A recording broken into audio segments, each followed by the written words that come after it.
Can success breed success? Well, one car company thinks so, and we'll tell you why this week on Motoring 2005.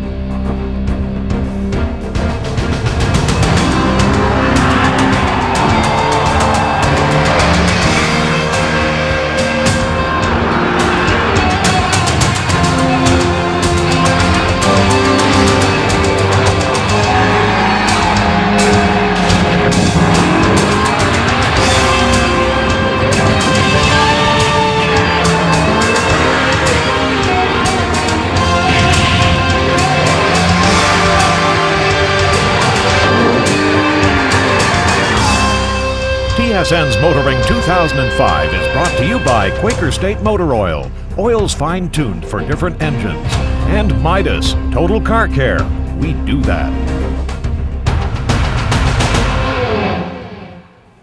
You know, Porsche and entry level would appear to be words that don't belong in the same sentence. I mean, when you think Porsche, you're thinking about the icon, the 911. For many of us, the pure sports car. Oh, sure, Porsche has always produced derivatives of the 911, but they've always been 911 wannabes. Well, back in 1997, Porsche introduced the Boxster. Inspired by the 550 Spider, many of us hoped the Boxster would just not be another poor man's 911.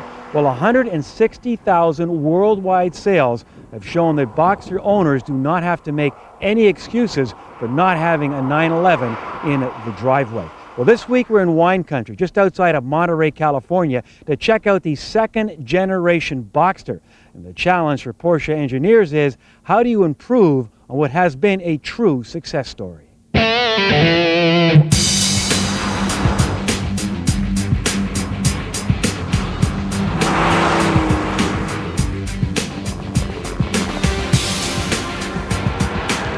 The 911, as you said, is not the least, has become an icon, so to speak, since we allowed ourselves the luxury to build basically the same car over 40 years.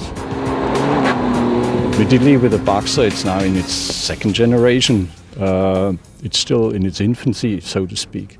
But what we and the engineers in Stuttgart are definitely after to establish the same kind of class and level for just the other Porsche. A Boxster, an open car that will become a classic in the years to come. I think in many ways, you know, the Boxster is a more practical car than the 911. If you just think of the idea that you have two trunks, one front, one in back, and you can have a two-seater convertible. And, you know, the 911 Carrera is like a 2+2, but really who's going to sit back there anyways? Nobody. So I think it's a more practical car than the 911. This was a very big challenge for us when we started the new project, to make a good car even better. We had some ideas to do, but we want to ask our customers how they wanted to have the new Boxster. And we sent out the marketing guys to ask all the customers all around the world what they expect from a new Boxster. The customer liked the typical Boxster style, and they wanted the car with more performance.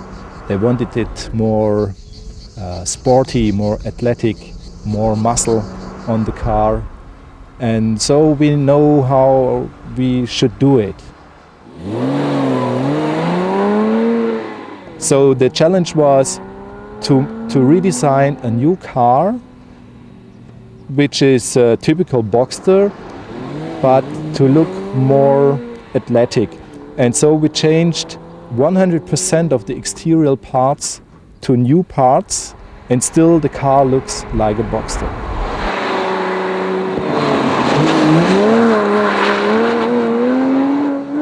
Porsche in general is an evolution. It's not a revolution. It doesn't make really big changes ever. It's that subtle little change. They are so refined that any change, a person who used to own a Porsche the previous year will still see it, but the person who doesn't understand Porsche at all won't see it. We have two sizes of powertrain. We have the 2.7 regular Boxster, and we have a Boxster S with a displacement of 3.2 liters. So we have now the regular Boxster with 240 horsepower and the Boxster S with 280 horsepower. It's absolutely outstanding. I said jokingly when I arrived here, where are the engineers? I have to kiss them, you know, because that's the way I felt. To me, as I said, the Boxster was always the benchmark, and the car against all the other ones should be measured. And when I drove this one, the new one, I was just absolutely floored by the responsiveness of the chassis, the braking, the delivery of the power of the engine, the increased torque band, the wider torque band. In terms of performance, it's clear that they've raised the bar significantly with this car. This is not for the American supersized group. This is for the people who actually love to drive. They would drive all the way across country. They don't eat in their cars, but they love their cars. They thrive for this car. I don't know what they put in the water over there, but it must be in their DNA, but those guys really have got their stuff together, that's for sure. Is it important to know where to draw that line? Well, maybe not. More later on Kenzie's Corner.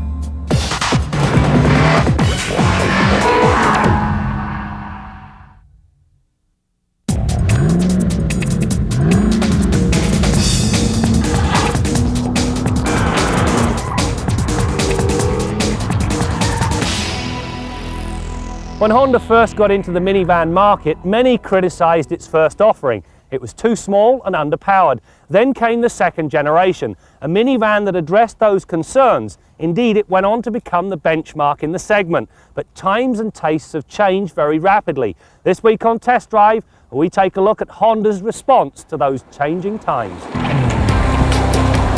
Invariably, a really good first impression tends to lead to disappointment upon closer inspection.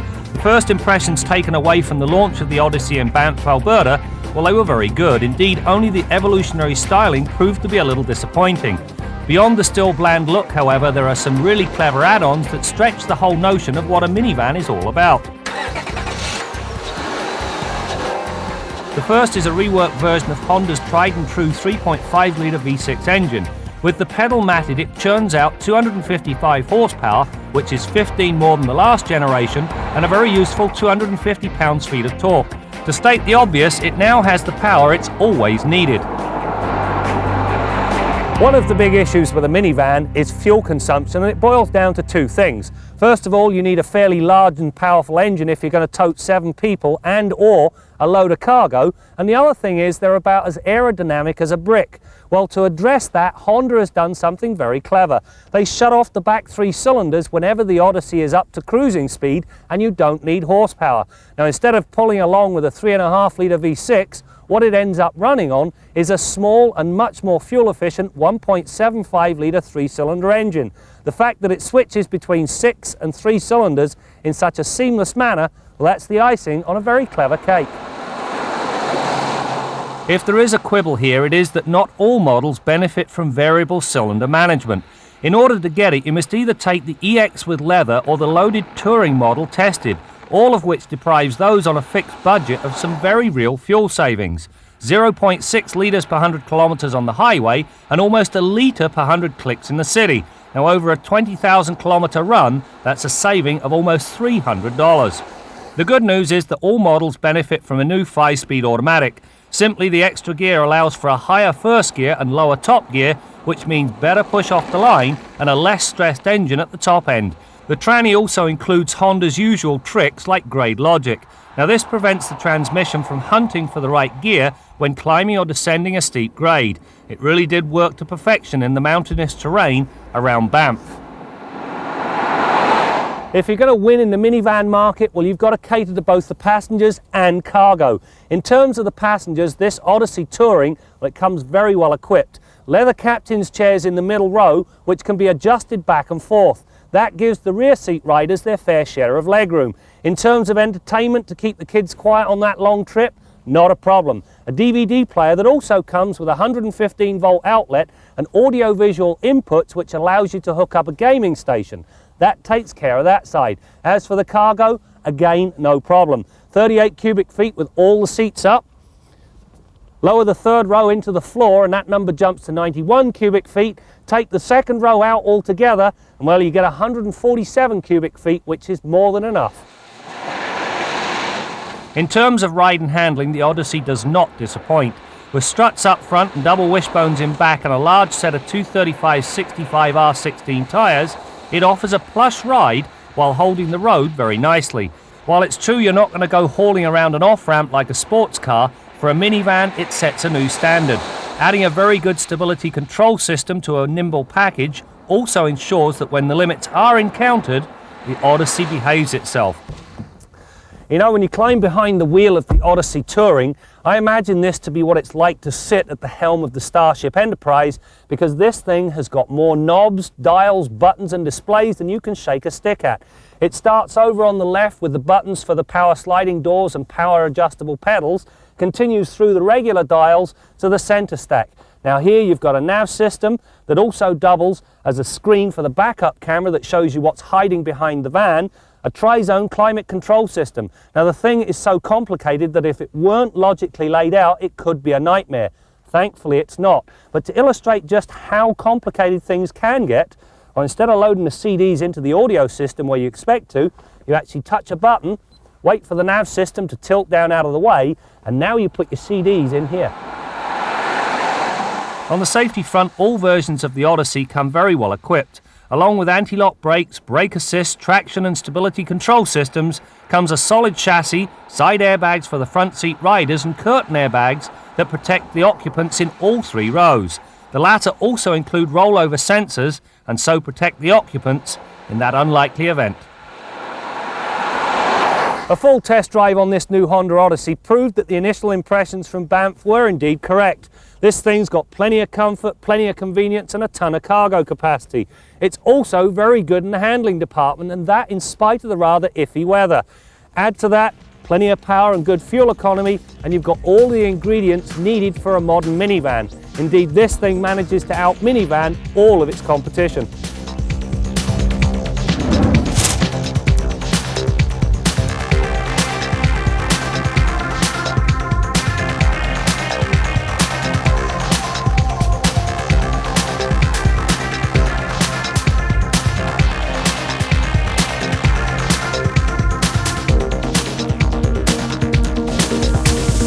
Our Midas tip of the week concerns engine block heaters. When a block heater is installed in your engine, that's all you see external of the engine. But the business end of the heater, which is immersed in the coolant right here, this is the heating element that warms up the coolant in your engine. This installs where a frost plug normally goes in the engine. And that heating element warms up the coolant and makes for easier starting. It also saves you a lot of fuel. It reduces wear and tear in your engine, and it reduces air pollution greatly because a cold start is when an engine is least efficient. And in some cases, having this block heater plugged in Northern Ontario or Western Canada could be the difference between your car starting and not starting. Now, another thing to keep in mind, if you're trying to start a vehicle that maybe hasn't had a tune-up in a long time, or it's wet, fouled, or flooded, don't push your luck. On a fuel-injected engine, it's very easy to flood it if it doesn't start right away. Push it up close to a building or run an extension cord out to your block heater, plug it in for a few hours, and then try again. It'll likely start. And another thing to keep in mind, many cars intended for sale in Canada come factory installed with a block heater. I looked at this vehicle and I can still see the cord coiled up neatly on the left frame rail. I know it's never been used. If you run it out to the grill, even if you don't want to use it every day, if that vehicle won't start one day, it's accessible, plug it in for a few hours, it's probably going to start. That's your Midas tip of the week.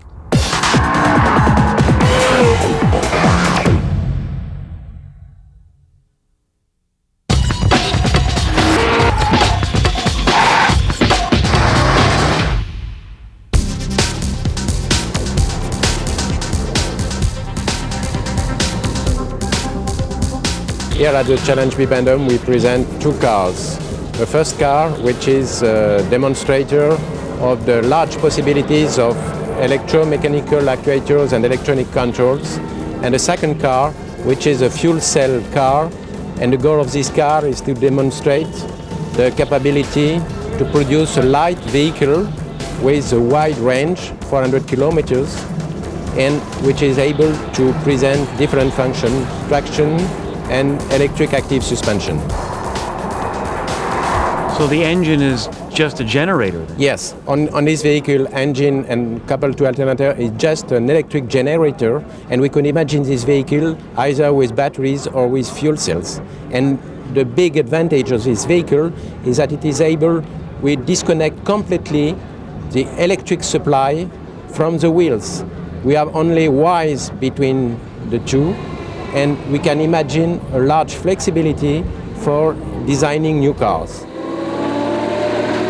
This function on this car has two goals. First goal is to be able to change the ground clearance of the vehicle, either at the start of the vehicle or dynamically, and also it is able to bend the vehicle when curving like a moto.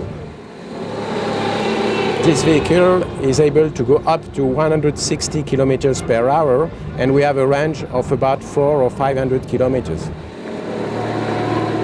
This technology is for us well-founded and completely realistic. So we imagine in 10 or 15 years that these different functions could be implemented on the car of the future.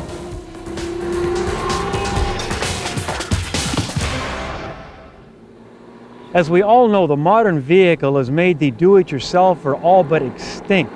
And even more so with the new Porsche Boxsters. You know, the engine is situated mid-size in the vehicle. You can't see it, and the only way mechanics can actually service it is to drop it out from the bottom of the vehicle. Not something you want to be doing in your driveway. Another thing about the new Boxster, it does not come with an oil dipstick. It's all done now electronically. And Porsche likes to brag, it's even helped the performance of the vehicle by taking 24 grams or less than an ounce of weight out of the Boxster.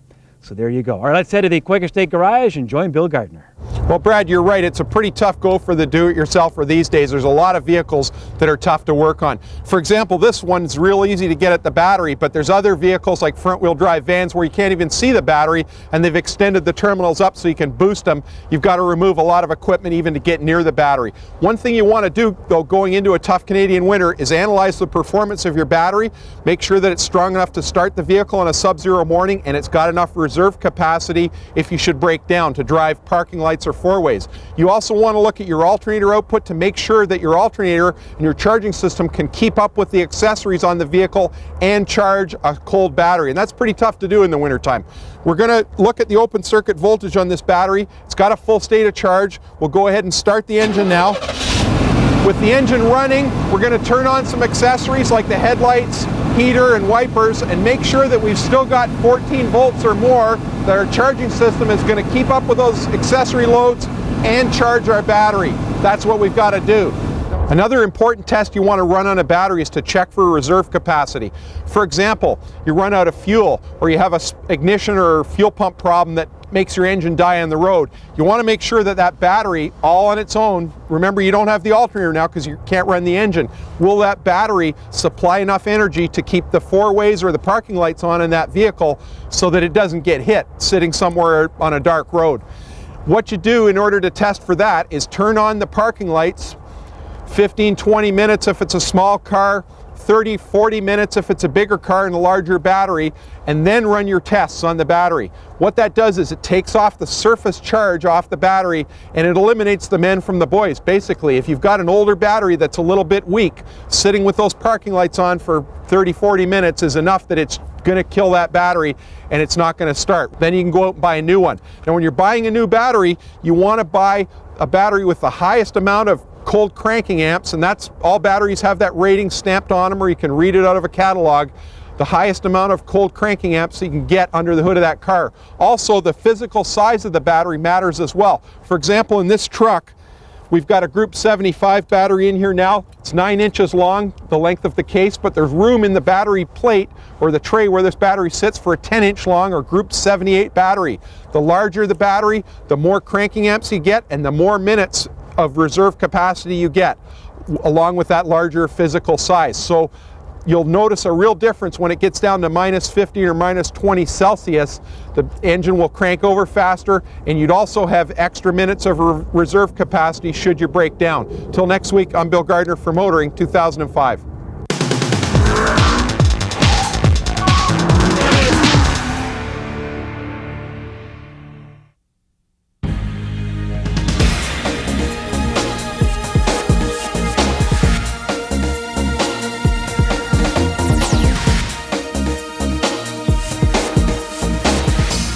We got an email from a viewer the other day, and yes, we do read our email, and sometimes we even answer it.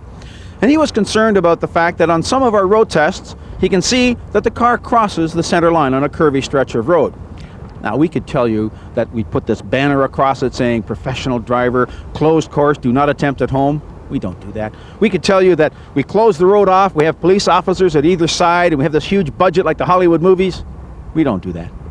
But what we do is rely on our own vision and our own judgment. If I'm on a road that has a bit of a bend to it, has a solid line down the middle, but if I can see far enough into the distance to know that it's safe to do so, I'll take a line that's easier on the car, easier on the tires, easier on the brakes, maybe even save a bit of gas, and certainly easier on my passengers than sliding side to side, religiously trying to follow the center line. Because the responsibility for your driving does not rest with the guy who painted the lines 15 or 20 years ago, it rests with you. On the other side of the coin, if I'm on a road and I can see its dotted line indicating that the line painter thought it was safe to pass, I'm not going to do it if I can't see far enough down the road. If I'm in a low-slung sports car, maybe I don't have enough vision to see where I'm going. So the responsibility for safe driving doesn't rest with the guys that paint the lines. It rests with you. I'm Jim Kenzie. You know, when Porsche introduced the Cayenne, many Porsche lovers just shuddered. They envisioned the company becoming a truck company. Well, don't tell anybody, but they are selling more Cayennes than sports cars. But as someone said today, it's nice to see that Porsche engineers have not forgotten how to produce a perfect sports car. Now, I know there's no such thing as perfection, but this new Porsche Boxster comes real close. All right, before we go, just want a reminder that our upcoming Car of the Year show is quickly approaching. And as in other years, you can cast your vote by logging on to www.motoringtv.com or tsn.ca and casting your vote. That's it for now. We'll see you next time out as we continue to bring you more stories about cars and the people who drive them. 5, 4, 3, 2.